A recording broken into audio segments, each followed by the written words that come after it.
Hello student, कैसे हैं आप सब। उम्मीद करता हूं आप सब अच्छे होंगे, मस्त होंगे, बेहतर होंगे, आपकी पढ़ाई बेहतर चल रही होगी बच्चों। और हम अब आपके लिए निरंतर क्लास 12th मैथ का सेशन स्टार्ट कर रहे हैं। जो नए बच्चे हैं तो कृपया पहली बार आए हैं तो चैनल को सब्सक्राइब कर लें। हम 12th क्लास के मैथ का एक अलग से प्लेलिस्ट बना देंगे और ये मेरा वादा है कि जब भी मैंने कोई भी कोर्स स्टार्ट किया है उसको मैंने पूरा किया है। और ये 12th का मैथ जब मैं स्टार्ट कर रहा हूँ तो ये आपका पहला लेक्चर है पहले चैप्टर का, और आपको बिल्कुल बेसिक से पूरा हार्ड लेवल जितने भी इजी क्वेश्चन से लेकर के हार्ड क्वेश्चन सारे क्वेश्चन आपको कंप्लीट कराए जाएंगे। तो चैप्टर का नाम है बच्चों संबंध एवं फलन, जिसे इंग्लिश में बोलते हैं रिलेशन एंड फंक्शन। क्या बोलते हैं? Relation and function. इसके बारे में हम चर्चा करेंगे। देखिए आज कुछ बेसिक चीजें होंगी जो कि काफी महत्वपूर्ण है, जिसे आपको समझना बहुत जरूरी है, जो कि ऑब्जेक्टिव क्वेश्चन में पूछा जाता है। सबसे पहले हम बात करेंगे बच्चों की समुच्चय किसे कहा जाता है, क्योंकि हम रिलेशन एंड फंक्शन संबंध फलन की बात तो करेंगे हम संबंध के बारे में चर्चा करेंगे, लेकिन जो सबसे पहले हमारा स्टार्टिंग पॉइंट होता है समुच्चय से होता है। क्योंकि एक सूक्ष्मतम समूह को हम समुच्चय कहते हैं, वस्तुओं के सुपरिभाषित समूह को समुच्चय कहते हैं। सुपरिभाषित का मतलब कैसे? जैसे मैं कह दूं कि आप प्राकृतिक संख्या ले लो और उसका समूह ले लो, तो आपके प्राकृतिक संख्या का समूह आपका बच्चों क्या कहलाएगा? क्या कहलाएगा भाई? एक समुच्चय कहलाएगा, सेट कहलाएगा। तो आप लोग परिभाषा लिख सकते हैं कि वस्तुओं के सुपरिभाषित संग्रह या समूह को हम क्या बोलते हैं? समुच्चय कहते हैं। तो मैंने परिभाषा भी लिख दी बच्चों कि वस्तुओं के सुपरिभाषित समूह को समुच्चय कहते हैं। समुच्चय क्लियर हो गया। 11th क्लास में यदि आपने बेसिक नहीं पढ़ा है तो भाई मैं सोचता हूं कि आपका बेसिक यहां पर क्लियर हो जाए। जैसे मैं कह दूं ए एक समुच्चय है, जो कि मान लीजिए यहां पे इसमें जो अवयव है ए बी सी और डी और आपका ई है। अब देखो जरा, ये सभी के सभी सुपरिभाषित हैं कि नहीं है? ये आपके बच्चों अंग्रेजी वर्णमाला के अक्षर हैं ए बी सी डी ई, तो ये सुपरिभाषित है, इसलिए ये क्या है? एक समुच्चय है। क्या है? एक समुच्चय है। या बच्चों यदि मैं कह दूं एक दूसरा सेट है, समुच्चय है, जिसमें 1 से 5 तक अक्षर हैं, 1 2 3 4 और ये 5, तो ये आपके वस्तुओं का सुपरिभाषित समूह। सुपरिभाषित मतलब बिल्कुल वो 100% से उसे हम जानते हैं कि ये कहीं ना कहीं का एक अवयव है, तो ये आपका सुपरिभाषित समूह हो गया। तो ये आपका बच्चों समुच्चय हो गया। और इस रूप को हम कहते हैं रोस्टर रूप। क्या बोलते हैं? रोस्टर रूप बोलते हैं। क्या बोलते हैं? रोस्टर रूप। दो रूप होता है, एक समुच्चय निर्माण रूप होता है और एक रोस्टर रूप होता है। हम दोनों के बारे में चर्चा कर लेंगे। फिलहाल समुच्चय के बारे में यदि आपसे कह दिया जाए कि वस्तुओं के सुपरिभाषित समूह को समुच्चय कहते हैं, वस्तुओं के सुपरिभाषित समूह को समुच्चय कहते हैं, समुच्चय का रूप हो गया। अब यदि मैं आपसे कह दूं कि इसका मान लीजिए आप समुच्चय निर्माण रूप लिखो, तो कैसा लिखोगे? जैसे एग्जाम्पल के तौर पर एक क्वेश्चन दे देता हूं कि ए आपके पास है, इसका अवयव है 2 3, मान लीजिए 2 3 4 5 और 6, इतना है आपके पास। इसका आप समुच्चय निर्माण रूप या समुच्चय निर्माण रूप लिखिए। का समुच्चय निर्माण रूप, समुच्चय निर्माण रूप लिखिए। ये आपसे केवल क्वेश्चन पूछा गया कि इसका समुच्चय निर्माण रूप लिखिए। अब आप लोगों को दिक्कत होगी कि सर कैसे लिखेंगे? बहुत ही सिंपल तरीके से बच्चों, हमने कहा कि भाई साहब ए हमारे पास क्या है? एक समूह है, समुच्चय है, 2 3 4 5 और 6 इसमें अवयव है। तो इसका समुच्चय निर्माण रूप लिखेंगे। देखिएगा इसमें जो भी अवयव है वो x सच दैट x, मतलब x अवयव है जो कि इस प्रकार है कि भाई साहब ये हमारा क्या है? 2 3 4 5 6 है, लगातार क्रम है, n है। n का मतलब कोई भी नंबर हो सकता है। जहां पे मैं आपसे कह दूं n का मान देखो जरा 2 के बराबर है, तो मतलब 2 से बड़ा भी है ना, है ना? 2 से बड़ा भी है और 2 के बराबर भी है। सही बात है सर। इसके ये नीचे का चिन्ह है ना, बराबर का चिन्ह बताएगा, और बाकी 2 से बड़ा, मतलब 2 से स्टार्टर 2 से बड़ा भी है। और कहाँ तक है? 6 से छोटे भी हैं। जी हाँ, 6 से छोटे भी हैं और 6 के बराबर भी हैं। तो ये आपका जो रूप बन चुका है, ये बन गया समुच्चय निर्माण रूप। मैथ पढ़ने आए हो बच्चों, बेहतर रूप से सिखाने का काम मेरा है। कम समय में आपको मैं अच्छा चीज दूंगा, ये मेरा आपसे वादा है। बस आप लोगों का प्यार और सपोर्ट चाहिए। निरंतर आप लोगों के लिए मेहनत करने के लिए मेरी जिम्मेदारी है। ऐसा कोई भी टॉपिक नहीं होगा जिसे आप समझ नहीं पाओगे, ये मेरा आपसे वादा है। तो समुच्चय का दो रूप यदि लिखने के लिए बोल दिया जाए तो ये आपका रोस्टर रूप हो गया और ये आपका हो गया समुच्चय निर्माण रूप। समुच्चय निर्माण रूप देखिएगा, अच्छे तरीके से समझिएगा। और भी मैं क्वेश्चन लेकर आऊंगा, बिल्कुल आप निश्चिंत रहें। और भी आपके लिए ऐसे ऐसे क्वेश्चन आएंगे जो कि आप लोग लगेगा हाँ यार कोई क्वेश्चन हम कर रहे हैं। ठीक है, अब देखिए ये हमारे पास एक दूसरा समुच्चय है 2 4 6 8 10 का आप समुच्चय निर्माण रूप लिखो। क्या? समुच्चय निर्माण रूप लिखो। समुच्चय निर्माण रूप, समुच्चय निर्माण रूप आपको लिखना है। ठीक, बहुत सिंपल तरीके से मैं इसका लिख कर दिखाऊंगा बच्चों, देखिएगा बहुत ही सिंपल तरीके से। मैंने कहा 2 है, 4 है, 6 है, 8 है, 10 है, मतलब ये सभी के सभी प्राकृत संख्या तो हैं, लेकिन मैंने कहीं ना कहीं देखा कि 2 से गुणा करो 2 1 कम 2, फिर यहाँ पर देखो 2 दूना 4, फिर यहाँ पर देखो 2 3 6, फिर 2 चौको 8, फिर 2 पंचा 10। मतलब यहाँ पर मैं कह दूं कि x जो अवयव है वो इस प्रकार सच दैट x जो जितने भी अवयव हों इस प्रकार से हैं कि जो भी x की जो वैल्यू फाइंड हो रहे हैं 2 के साथ n का मल्टीपल। n का मल्टीपल मतलब 1 2 3 का मल्टीपल। अच्छा n क्या है, यही तो समस्या हो गया कि n क्या है, यही समस्या हो गया ना कि सर n क्या है। अरे मैं आपको बताता हूं, जहां बच्चों ऐसा भी तो लिख सकता हूं, जहां n आपका 1 से बड़ा भी है और 1 के बराबर भी है और कितने तक जाएगा 5 से छोटा भी है और 5 के बराबर भी है। आप लोग अब यहाँ पे संशय हो जाएगा, ये सर ये क्या कह दिए, कछु समझ में नहीं आया।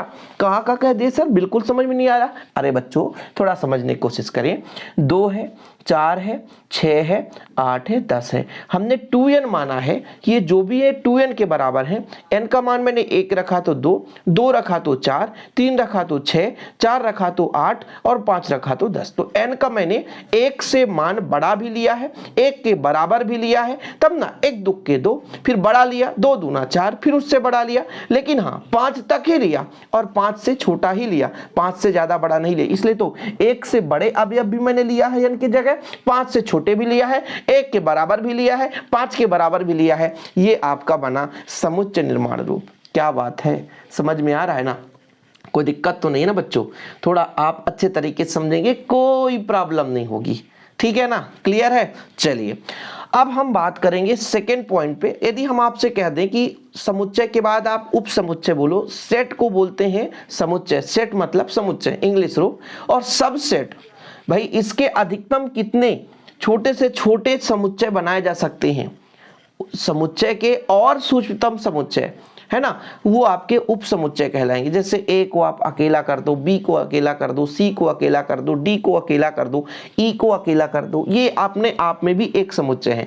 देखिए समुच्चय का प्रत्येक अवयव अपने आप में भी एक समुच्चय होता है, ठीक है, तो ये उनके उप समुच्चय कहलाएंगे, बिल्कुल आप निश्चिंत रहें। तो समुच्चय के बाद अपन आप चर्चा करेंगे बच्चों कार्तीय गुणन। कार्तीय गुणन क्या चीज है, इसके बाद हम मुद्दे पर आएंगे, क्या संबंध के बारे में चर्चा करेंगे। बिल्कुल आप चिंता ना करें, संबंध की परिभाषा हम खत्म करके ही जाएंगे, ठीक है। कार्तीय गुणन का मतलब ये होता है बच्चों कि कोई भी हमारे पास जिसे कार्टेशियन प्रोडक्ट के नाम से बोला जाता है, इंग्लिश है कार्तीय गुणन का कार्टेशियन प्रोडक्ट। ओके, हमारे पास मान लीजिए दो हमारे पास समुच्चय हैं, जैसे हमने कहा ए में हमारे पास 2 अवयव है बच्चों, 1 और 2, ये 2 अवयव हो गए। और हमने कहा कि बी हमारे पास है, बी में भी हमारे पास 2 अवयव हैं। ए भी हमारा एक सेट है, समुच्चय है, बी भी एक सेट और समुच्चय है बच्चों, इसमें भी 2 अवयव हैं, यहाँ तक कोई दिक्कत नहीं है। कार्तीय गुणन का मतलब ये होता है कि हम ए का क्रॉस करा दें बी से, तो ये आपका कार्तीय गुणन कहलाएगा। इसका मतलब आपके पास 1 और 2 है इसमें ए में, और इसका गुणन कराएंगे बी में, तो आपके पास इसमें है स्मॉल ए और स्मॉल बी। ये लो, इसका टोटल कितना संबंध बन सकता है। देखो जरा ये गुणन में आप तरीका समझोगे कि इसका संबंध इससे भी है और इसका संबंध इससे भी है। इसी प्रकार यहाँ पे 2 का संबंध ए से भी है और 2 का संबंध बी से भी है। समझने की कोशिश करेंगे, पूरा एक बीच बात समझ में आएगा। मतलब इसका कार्टेशियन गुणन निकाले तो 1 का ए से भी है संबंध, ठीक है, 1 का ए से भी है संबंध अपने आप में, एक का बी से भी है संबंध। इसी प्रकार बच्चों हम जब 2 लेते हैं तो 2 का ए से भी है संबंध और 2 का बी से भी है संबंध। इस प्रकार से आप कार्तीय गुणन निकाल सकते हैं, चाहे कितना भी बड़ा क्यों ना हो। जैसे यहाँ पे 3 3 होते, 3 3 होगी तो और ज़्यादा कार्तीय गुणन निकल कर आता। तो कार्तीय गुणन यदि आपसे पूछा जाए कि इसके कार्तीय गुणन कितने होंगे, हाँ एक चीज़ और फॉर्मेट में आपको यहाँ पर क्लियर कर देना चाहता हूँ। कार्तीय गुणन का एक फार्मूला होता है जिसके आधार पर इसकी आप संख्या निकाल सकते हो कि कितना होगा, कुल संबंध कितने हो सकते हैं इनके बीच। तो इनके बीच संबंधों की संख्या कितनी होगी बच्चों, यहाँ पर देखो, यहाँ पे आपका पावर 2 है, ठीक है 2 है ना, और यहाँ पर संख्या कितनी है, मतलब इनमें उनमें कितने संबंध आप निकाल सकते हो। संबंध की बात की जा रही है, संबंध कितने संबंध अधिकतम निकल सकते हैं।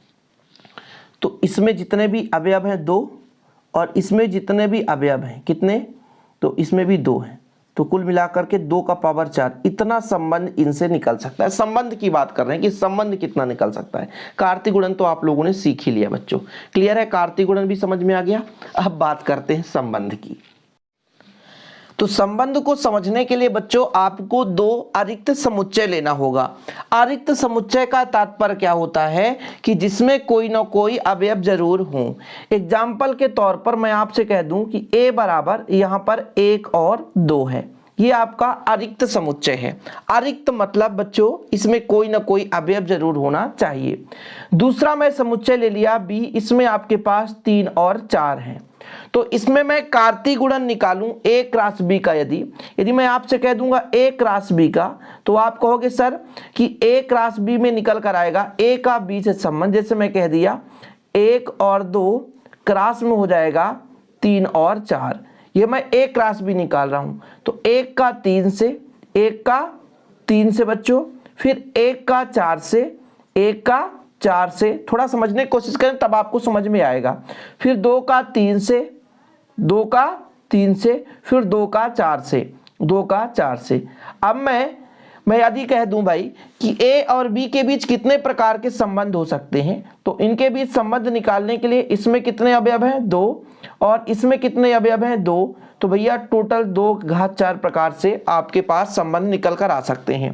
एग्जाम्पल के तौर पर और संबंध निकालना चाहूं तो b क्रॉस a भी तो निकाल सकता हूं, तो b क्रॉस a में उल्टा हो जाएगा बच्चों। तो इस प्रकार से और आप निकाल सकते हो, जैसे b क्रॉस a में क्या हो जाएगा, 3 का संबंध 1 से, 3 का संबंध 2 से, ऐसे ही तो निकलेगा। फिर आपका 4 का संबंध 1 से, उल्टा हो जाएगा। फिर इसके बाद आपका 4 का संबंध किससे, 2 से। मतलब कितने प्रकार के संबंध बनाए जा सकते हैं, ये चीज है। अब थोड़ा समझ लीजिए मुद्दे की बात अब यहाँ पे होगी कि हमने a और b 2 अरिक्त समुच्चय लिया, फिर इसका कार्तीय गुणन निकाला। कार्तीय गुणन के बाद हमने देखा कि जितने भी उप समुच्चय हैं तो इनमें कहीं ना कहीं a और b के बीच एक संबंध है। यहाँ से इसका संबंध है, यहाँ से भी इसका संबंध है, इसी प्रकार 2 का संबंध है, इस प्रकार से। तो यहाँ पे ये बोला गया कि यदि a और b 2 अरिक्त समुच्चय हैं, परिभाषा आप लोग लिखेंगे अच्छे तरीके से, यदि a और b 2 अरिक्त समुच्चय है मतलब इसमें खाली ना हो, तब इसका कार्तीय गुणन का जितना भी प्रत्येक जो भी उप समुच्चय होगा वो a तथा b के बीच एक संबंध दर्शाएगा, जिसे ही हम संबंध कहते हैं, a और b के बीच संबंध कहते हैं। ये आप सोचो कि 9th क्लास की जैसे सटीक परिभाषा मिल जाए तो वो मिलने वाला नहीं है बच्चों। फिलहाल अभी यहाँ पर समझो कि हमने 2 समुच्चय ले लिया जो अरिक्त है मतलब खाली नहीं है, और फिर उसका कार्तीय गुणन निकाल दिया। कार्तीय गुणन मतलब कितने प्रकार से संबंध बन सकते हैं, तो उनमें जितने भी उप समुच्चय हमें मिले उस उप समुच्चय में यह प्रदर्शित होता है कि कहीं नहीं कहीं a के और b के बीच एक संबंध है, अर्थात उप समुच्चय को हम a और b के बीच एक संबंध कहेंगे। ठीक है, यही बच्चों आपका क्या कहलाया, संबंध कहलाया। परिभाषा थोड़ा सा अजीब लगेगा लेकिन यही परिभाषा है। देखो फिर से एक बार समझो कि यदि a और b 2 अरिक्त समुच्चय है मतलब खाली नहीं है, तब a और b के कार्तीय गुणन से प्रत्येक उप समुच्चय होगा a और b के बीच संबंध दर्शाएगा। तो इस प्रकार से बच्चों हम आपको अपनी भाषा में समझाने की कोशिश कर रहे हैं। तो ये संबंध आपको क्लियर हो गया। हम आपकी बुक में भी दिखाना चाहें, थोड़ा सा आप लोग ये डीप में चलेंगे तो यहाँ पर आप देखो, यहाँ पर बढ़िया समझाया गया है। आपको बुक भी पढ़ना है, बुक लेकर इसीलिए मैं यहाँ पर रखा हूँ ताकि आप लोग समझना है कि केवल ऐसा नहीं है कि हम जो समझा रहे हैं वही बस समझो, आप लोगों को बुक के आधार पर भी पढ़ना है। जैसे देखो ए और बी, यहाँ पे आपके पास एक छोटा सा सेट नजर आ रहा है जिसमें ये बताया गया है कि ए बी का भाई है, ए जो भी है वो बी का भाई है। इसमें ये रिलेशन है कि ए और बी के बीच यहाँ कैपिटल ए कैपिटल बी एक सेट होगा, तो कहीं ना कहीं ए का अवयव स्मॉल है और बी का अवयव स्मॉल बी है, इन दोनों के बीच में संबंध है। वो एक इस प्रकार का संबंध है कि ए बी का भाई है, हो सकता है ए बी की बहन भी हो। ठीक है, इसी प्रकार नीचे भी समझा दिया गया कि हो सकता है ए बी की बहन है, हो सकता है ए की आयु बी से अधिक हो सकता है ए बी से 3 रुपए उधार लिया हो सकता है ए बी से 3 साल का बड़ा हो, ऐसा भी तो हो सकता है ए बी से 3 साल का छोटा हो, कोई भी संबंध हो सकता है ना। हो सकता है ए बी का भाई ना हो करके पिता हो, ए बी का माँ हो, है ना, बहन हो, कुछ भी संबंध हो सकता है। तो कहीं ना कहीं ये संबंध क्या दर्शाता है, संबंध ये दर्शाता है कि किन्हीं दो समुच्चय के बीच अवयवों के बीच में क्या रिलेशन है। हो सकता है एक अंक से बड़ा हो, एक अंक से छोटा हो सकता है परिमेय संख्या में समूह को व्यक्त करता हो सकता है वर्ग के रूप में हो सकता है मान लीजिए वर्गमूल के रूप में हो। कहीं ना कहीं वो संबंध हमारा एक दूसरे समुच्चय के बीच में रिप्रेजेंट करता है। ठीक है बच्चों, ये चीज क्लियर हो गया। यहां तक संबंध का थोड़ा बहुत लोचा तो क्लियर है। आप सोचोगे डेफिनेशन आप 9th क्लास जैसे मिल जाए कोई संबंध का, तो ऐसा नहीं है। संबंध एक तरीके से सोचने समझने और काल्पनिक चीजों पर आधारित होता है कि कल्पना हम कर लें कि हमारे पास दो अवयव है, उसको हम कल्पना कर लें, समझ रहे ना, ये चीज है बच्चों। तो हमने कहा कि ए और बी दो आरिक्त समुच्चय हैं। आरिक्त मतलब उसमें कोई ना कोई अवयव है, खाली नहीं होना चाहिए। अब उसके हम यदि प्रत्येक उप समुच्चय के देखें तो उप समुच्चय जो होते हैं वो उन समुच्चयों में संबंध दर्शाते हैं। ठीक है, क्लियर है। यहां पर ए और बी आपको बताया गया कि ए कैपिटल ए का अवयव है, बी कैपिटल बी का अवयव है और इन दोनों के बीच में एक संबंध है। बोला गया कि भाई भले ही अलग अलग सेट या अलग अलग समुच्चय के अवयव है, लेकिन इनमें भाई का रिश्ता है, इनमें बहन का रिश्ता है, इनमें दोस्त का रिश्ता है, ये चीज होता है बच्चों। इसके बाद आपको थोड़ा सा 3 चीजों को और समझना है जो कि बिल्कुल बेस है बच्चों। बेस में क्या समझना है कि एक आपका आता है डोमेन, कोडोमेन और एक आता है रेंज, यानी प्रांत, सह प्रांत और परिसर। पहला आपका क्या समझना है, अभी के अभी प्रांत बच्चों। दूसरे नंबर पर आपको समझना है सह प्रांत, क्या सह प्रांत। और तीसरा आपको समझना है परिसर, क्या समझना है परिसर। इन तीनों चीजों को समझना है क्योंकि आगे चलकर बहुत काम आने वाला है। फिर आप कहोगे सर ये समझ में नहीं आया, तो फिर दिक्कत हो जाएगी ना। देखो प्रांत किसे कहते हैं, जैसे मान लीजिए कोई हमारे पास दो समूह हैं, दो समुच्चय हैं, हमारे पास ए सेट है और इसमें यदि हम अवयवों की बात करें तो इसमें कई सारे अवयव हैं। मैंने कहा 1 2 और 3, ये मेरे पास एक हमारा सेट है और दूसरा सेट भी है। दूसरा सेट हमारे पास एक बी सेट है, क्या है, बी है, ये हमारा बी है बच्चों। इसमें हमारे पास अवयव की संख्या देखी जाए तो A B C D E F G, इतने अवयव हैं। तो हमारे पास क्या है, समुच्चय है, कोई दिक्कत तो नहीं है। अब हमने कहा कि ए का संबंध बी से है, ए का संबंध बी से मतलब कहीं ना कहीं इन दोनों के बीच रिलेशन भी है, और रिलेशन है तो भैया अवयव के बीच में रिलेशन होगा ना। मतलब हमने कहा कि ए क्रॉस बी, इनके बीच हम कहीं ना कहीं कुछ ना कुछ कार्तीय गुणन निकाल सकते हैं और इनके साथ हम उप समुच्चय का निर्माण कर सकते हैं। अच्छा, इनके बीच संबंध दर्शा दिए सर, संबंध तो दर्शा दिए, लेकिन किस प्रकार से संबंध दर्शाए। जैसे मैंने कहा 1 का संबंध ए से है, 2 का संबंध सी से है और 3 का संबंध डी से है, बाकी के बाकी खाली हो गए। अच्छा, हमने कहा ए हमारे पास एक सेट है, समुच्चय है, जिसका संबंध है 1 का संबंध, 2 का संबंध, 3 का संबंध, तो ये आपके प्रांत कहला गए। क्या कहला गए, प्रांत। प्रांत में आपका 1 2 और 3 आ गया क्योंकि इनका संबंध है, ये प्रांत कहला गया। क्या, प्रांत कहला गया। अब मैं आपसे कह दूं जो बी में जितने भी हैं, बी में जितने भी हैं वो सह प्रांत कहला गए। क्या कहला गए, सह प्रांत। क्या बच्चों, बी में जितने भी हैं वो सह प्रांत कहला गए। सह प्रांत का मतलब ए वी, सी, डी, ई और एफ। ये देखो बीच में ये भी घूमने आ जाती है मक्खी। चलो ये सह प्रांत है, A B C D E F, इसमें जितने भी सह प्रांत हैं। तीसरा नंबर जो आता है परिसर। परिसर का मतलब कितना सीमा ये अपना विस्तार करके रखा है, कितना सीमा विस्तार करके रखा है। तो ए का जो सीमा है स्मॉल ए के साथ, 2 का जो सीमा है मतलब 1 का सीमा स्मॉल ए के साथ, 2 का सीमा जो संबंध है वो सी के साथ है और 3 का संबंध डी के साथ है। यही आपका सीमा कहलाता है, परिक्षेत्र कहलाता है, परिसर कहलाता है, जिसे रेंज के नाम से जानते हैं। रेंज का मतलब यही हुआ कि किससे किससे संबंध दर्शा रहा है, उसमें बहुत सारे अवयव हैं, इससे लेना देना नहीं है। पहले बच्चों ढंग से समझेंगे आप लोग कि 2 समुच्चय हैं, 2 समुच्चय में कहीं ना कहीं संबंध भी है। हमारे पास ए एक समुच्चय है, दूसरा बी एक समुच्चय है, इन दोनों के बीच हमारा एक संबंध है। और वो संबंध किस प्रकार से है कि 1 का संबंध स्मॉल ए से है, 2 का संबंध स्मॉल सी से है, 3 का संबंध स्मॉल डी से है। तो भाई 1 2 3 ये कहलाए प्रांत। पहला जो हमारा समुच्चय है उनके जितने भी अवयव है जो संबंध दर्शा रहे वो प्रांत, ये पूरे के पूरे सह प्रांत, और इनमें जो भी संबंध है जिन जिन से संबंध है वो परिसर कहलाएंगे, बाकी के बाकी छोड़ देंगे सह प्रांत के अंतर्गत।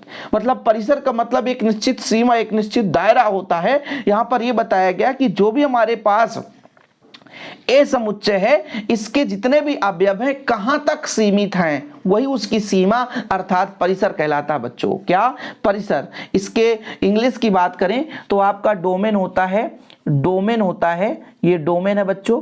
इसके बाद सह प्रांत की बात करें तो इसका को डोमेन है जिसको बोलते हैं, और इसके हम बात करें को डोमेन है, को डोमेन है, ठीक है। और बच्चों आपका ये जो परिसर है उसे बोलते हैं रेंज। क्या बोलते हैं? रेंज, ठीक है। ये रिलेशन है डोमेन और परिसर में संबंध। यदि कोई पूछे तो आपको क्लियर हो जाना चाहिए कि एक प्रकार से यदि आपसे डोमेन यानी प्रांत पूछा जाए तो प्रांत भैया जो हमारा पहला सेट है, पहला समुच्चय है, उसके जितने भी अवयव है वो प्रांत कहलाएगा। सह प्रांत दूसरा सेट है, उसके जितने भी अवयव वो सह प्रांत कहलाएगा। लेकिन ध्यान रखिएगा जितने भी अवयव केवल संबंध दर्शाएंगे, जितने भी अवयव केवल संबंध दर्शाएंगे वही उसकी रेंज कहला जाएगी। क्या कहलाएगी? रेंज। मैं मान के चलता हूं इसके जितने भी अवयव हैं उनको x से रिप्रेजेंट करें, इनके जितने भी अवयव हैं उनको y से रिप्रेजेंट करें, तब जो रेंज है, रेंज RANGE बच्चों, RANG रेंज की यदि मैं आपसे बात करूं तो रेंज कैसे निकालोगे? तो केवल रेंज के जो अवयव होंगे बाई होंगे, है ना, और वाई सच दैट इस प्रकार से होंगे बच्चों, ये बी के बिलोंग करेंगे, इस प्रकार से होंगे कि भाई साहब जो भी एक्स है यदि वो बाई को रिप्रेजेंट कर रहा है वही रेंज कहलाएगा, जहां ये सभी के सभी रिलेशन के अंतर्गत आएंगे, संबंध के अंतर्गत आएंगे, डोमेन से। ठीक है, ये क्लियर हो गया? कुछ समझ में आया? कहोगे सर ये समझ में नहीं आता है, कैसे कैसे कह दिए। मैं आपसे कह दूं डोमेन बताओ, डोमेन बताओ, डोमेन बताओ, डोमेन आर। डोमेन कैसे बताओगे? देखो मैं बताता हूं। डोमेन कितनी एक्स मान है ना पहले सेट का, तो एक्स सच दैट एक्स इस प्रकार के कि सारे के सारे एक ही अवयव हैं, तथा ये जितने भी अवयव हैं वो एक्स और बाई के साथ कहीं ना कहीं संबंध दर्शा रहे हैं। एक्स हमने रखा तो बाई आया, तो हमारा यहाँ पर डोमेन का मतलब ये होता है, ये एक्स का मतलब होता है डोमेन, यानी एक्स ही के अवयव डोमेन कहलाएंगे। जो भी हमारे पास कैपिटल ए वाले समूह में अवयव है एक्स वही डोमेन कहलाएंगे, सच दैट वो इस प्रकार के हैं कि वो सभी के सभी अवयव एक ही हैं, और इस प्रकार है कि जब हम एक्स का संबंध देखते हैं तो बाई के साथ कहीं ना कहीं वो संबंध भी दर्शा रहे हैं। ऐसा भी ना हो जाए कि अवयव है वो संबंध ही न दर्शाएं, तो संबंध दर्शाएंगे वो आपके डोमेन कहलाएंगे। और यहां पर रेंज हमारा बी का होगा, ये बी का होगा। हमने बाई क्यों लिया बच्चों? बाई इसलिए लिया क्योंकि इनके अवयवों को हमने बी दर्शाया है, और ये भी बोला गया कि परिसर बाई की वही अवयव होंगे जो एक्स के साथ संबंध दर्शा रहे होंगे, एक्स के साथ बाई सच दैट बाई इस प्रकार से, बाई इस प्रकार से कि बाई जितने भी रेंज होंगे वो बी के ही हैं। बाई इस प्रकार से है कि जितने भी अवयव हैं बी के ही हैं, तथा ये भी होना चाहिए कि जो बाई है वो एक्स के साथ संबंध दर्शा रहे हो तभी वो रेंज कहलाएंगे। समझ में आ गया। तो आपसे यदि पूछा जाएगा प्रांत, तो क्लियर है, आप लोग समझा सकते हो प्रांत आसानी से कि भाई साहब हमारे पास एक समुच्चय है, उसके जितने भी अवयव यदि वो दूसरे समुच्चय के साथ संबंध दर्शा रहे हो प्रांत है। सहप्रांत बी के मतलब दूसरे समुच्चय के जितने भी अवयव वो सहप्रांत कहलाएंगे, लेकिन दूसरे समुच्चय के जितने अवयव संबंध दर्शा रहे हैं ए के साथ वो उसके परिसर कहलाते हैं, रेंज कहलाते हैं। ठीक है बच्चों, तो आज के लिए फिलहाल इतना ही, अगले वीडियो में मिलेंगे। लेकिन आप लोगों का प्यार और सपोर्ट जितना रहेगा, आप लोगों का जितना भी अच्छा तरीके से रिस्पांस रहेगा, आपके लिए निरंतर मेहनत करने के लिए हम तैयार हैं और ऐसे ही तैयार रहेंगे। वीडियो पसंद आए तो लाइक करके शेयर कर दें, एक अलग से प्लेलिस्ट आपके लिए बना दूंगा, बिल्कुल आप निश्चिंत रहें। आगे ऐसे ही वीडियो पाने के लिए चैनल को सब्सक्राइब करके बेल आइकन जरूर प्रेस करें। जय हिंद, वंदे मातरम।